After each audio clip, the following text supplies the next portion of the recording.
Now, let me ask you this. A lot of people might look at your success and think like, yeah, maybe Manny could do it, but it's not possible for me, right? I mean, I'm sure there's a lot of people, you probably get a lot of messages all the time. But for somebody at home watching this, or maybe somebody listening to the podcast inspired by your story, what would be your best advice to them when it comes to feeling like, man, like I have these dreams, but I don't know how it's going to happen? You know, you talked earlier in the interview about, you know, it's more important to know what than how.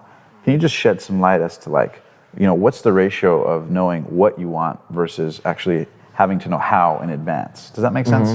So like, what light could you shed on that?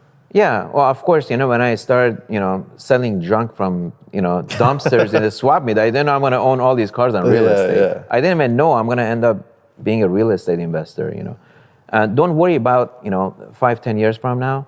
Worry about how can you improve today, you know, improve yourself mentally, physically, with people around you, and even your job. You know, always be lookout, you know, on a better opportunity. And then eventually you'll get there. If you're striving for a higher ground, you're gonna get there. But you don't have to worry about how you're gonna get on all to the top of the mountain right now, you know. Just do baby steps, you know, stepping stones, you know. Yeah. And that's what I would say, you know, don't have that anxiety. A lot of people are trying to figure the whole thing out right now, today. Yeah. And that's a mistake, you know. Just know that it's gonna take time, and if you put your best foot forward and you have your subconscious gonna do the rest.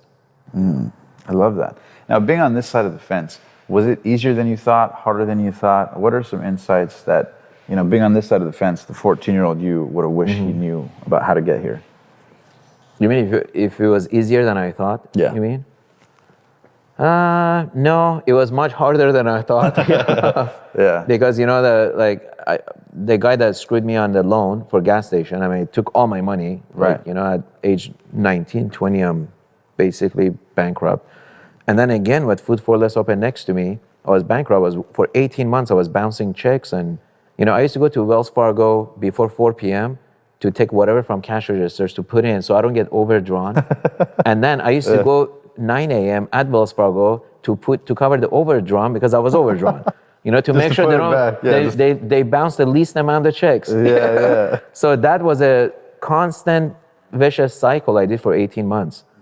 You know, most people would say, fuck, I mean, they would give up, right? Yeah, no, just for absolutely. bankruptcy. They're like, what's the point? I mean, you're not going to win. Yeah, you know? no, it's so true. But you'll find a way.